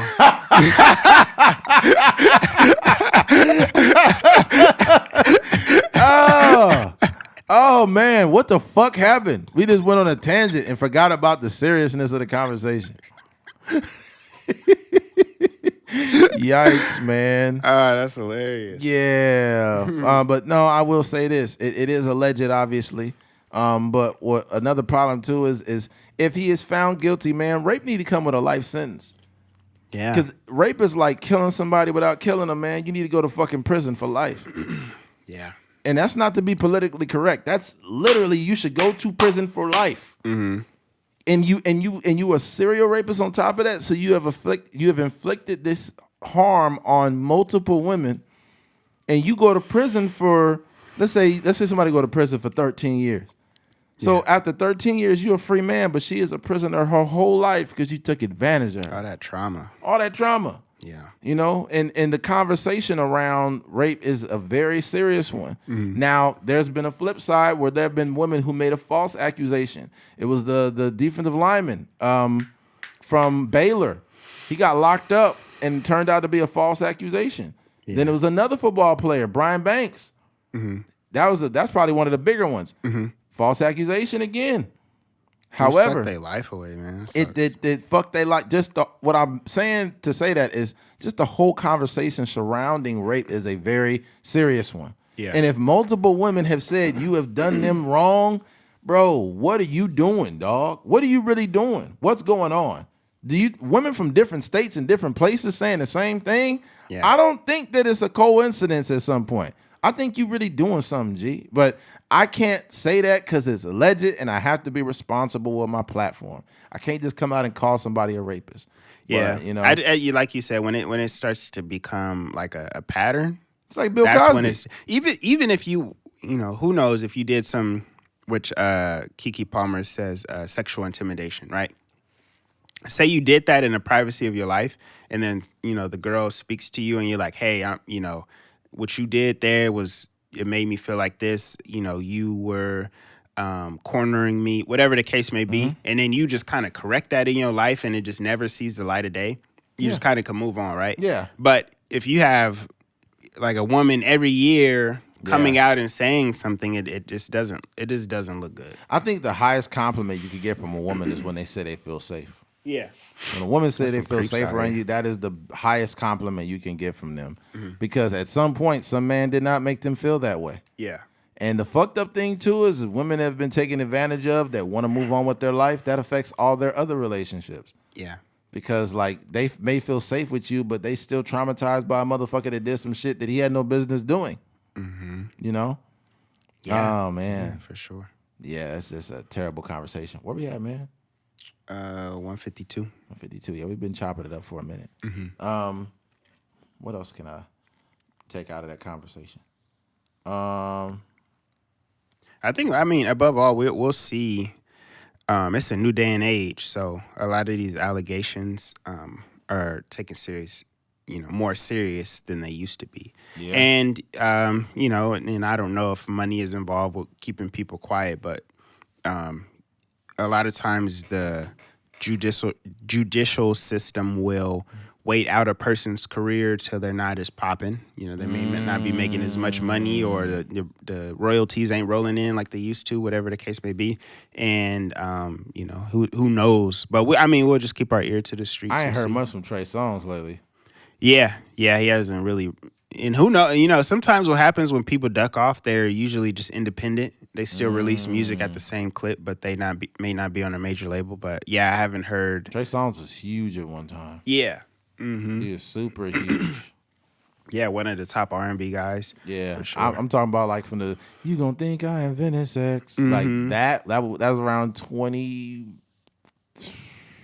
Could you imagine? Sorry to cut you off, but could you imagine that? That line Drake has, like, Such and said you wouldn't be as big as Trey Songz. Boy, was she wrong, or that line. Yeah. To think that at one point Trey Songz was a bigger artist than Drake. Yeah, he was. And Drake is obviously like the biggest guy now, but yeah. Well, not much to say here, man. I hope the best for the parties involved. That's a pretty stiff allegation. Yeah. Yeah. I just hope it's not true. But I hope it's not the way true. it looks is just. And I hate to end the podcast on a bad note, so I'm just gonna throw some random humor in there. Yeah. So Popeye's biscuits. They came out with a new formula for the biscuits now. They said it's more moist, so you don't choke on it. Do you hear about that? No, I didn't hear that. Yeah, they basically put more honey inside the biscuit, so that your saliva and the honey can be one. Salivate. Yeah, salivate, and you won't actually choke on the biscuit, and you won't need water to help it go down. Do you actually like the flavor of the Popeye's biscuits? The Popeye's biscuit, to me, it tastes like oppression. It tastes like when black people didn't have rights. That's what the biscuit tastes like. I actually like the flavor of the biscuit. They are very you for sure need an IV after eating a Popeye's biscuit. But that biscuit will drain the nutrients out of it. Believe it or not, the best biscuits by far to me are actually from Church's Chicken. Church's is fire. It has a little honey glaze on top. Yeah, fire. Now their chicken ain't shit. Their chicken is a bitch ass nigga. But the biscuits are good. Actually, the best biscuits come from a place called Crunchy Chicken. It's inside of a gas station, but it's the largest chicken chain in America. It's called Crispy Chicken. Crispy Crunchy Chicken is what it's called. You haven't had it before? No, I've seen it in different places. I just never had it. And obviously like COVID, I think a lot of the restaurants were shut down in certain places. That shit is so freaking good. And their biscuits, they got honey all the way marinated to the middle of the biscuit. So when you bite into it, you taste buttery honey biscuit. Dang. They probably it's in the the batter or whatever. Yeah, it is so freaking bomb. And the chicken is bomb too. Probably the chicken to me is better than Popeyes. All the main. It's got the best chicken and biscuits. Yeah. Have you been to Roscoe's? I have not been to Roscoe's. I think I did a long time ago. But it wasn't I don't know. Was it pretty decent when you went? I like their chicken. I think their chicken is really good. But they use buttermilk. For the chicken? Oh, okay. Yeah. What, you got the breast or you got a thigh? Leg and a wing. Leg and a wing? Yeah, because they have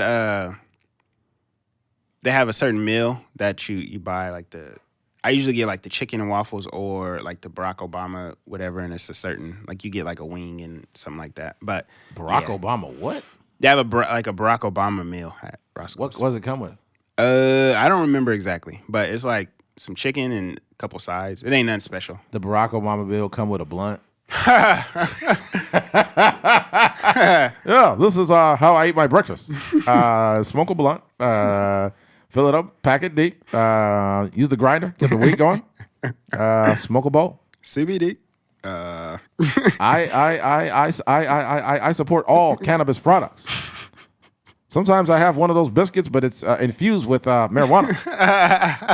What do you call those things? Edibles? It's very edible. Yeah, man, that's crazy. They call it a Obama meal. You know what's funny too, and we'll end on this note, but chicken and waffles has to be the smartest thing. They are inexpensive, very simple, straight to the we make chicken and waffles and that's it type thing. I don't think, do they make anything else? What you mean? They just make chicken and waffles there, right? Or Roscoe's? No, that's not. No, that's not how it is. They make all kind of. Oh, they do. Yeah. But this famous chicken and waffles. Yeah, that's the kind of go-to meal. But there are some places that only serve chicken and waffles, I believe. And I think that's a smart business tactic. It's no different than In-N-Out Burger. I specializing. Yeah, all you have to do is be great at one thing. All you got to do. One thing. That's it. In-N-Out Burger makes burgers and fries, and that's it. Yeah. They didn't try to, make chicken sandwiches. They didn't try to. Do they make shakes there too, right? Yeah. That's it. The menu is however many Patties. stacks of patties you want on there, fries and milkshakes, and that's pretty much it. I mean, the easy thing about it is if you're a cook, all you got to do is throw down like 20, 30 burgers. You know, that's all people getting. That was the hard part for me working at McDonald's. I primarily was a cook, but when I got on the line making hamburgers, it was just too many. Like, you had to remember all the things in the order that they went. So if you get a quarter pounder, you're like, oh, it's onions and pickle and this. And then the next person will want like a cheeseburger, and the next person will want a double cheeseburger, and the next person will want a McDouble. Then you realize, like, oh, on a McDouble, it has only one piece of cheese, and it was just so much that you had to remember.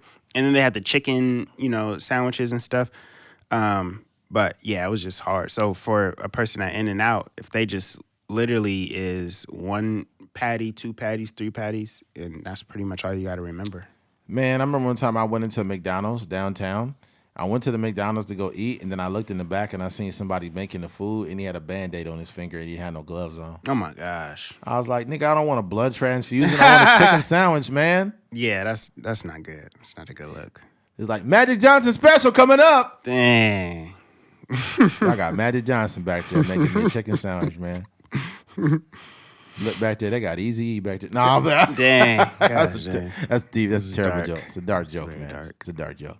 All right, it's time to get out of here. All right, if you made it to the end of this podcast, man, we appreciate you. Thank you for listening to a Trucker's Mind podcast. I'm Eddie McGee. It's your boy K Fings. We're out of here. Peace.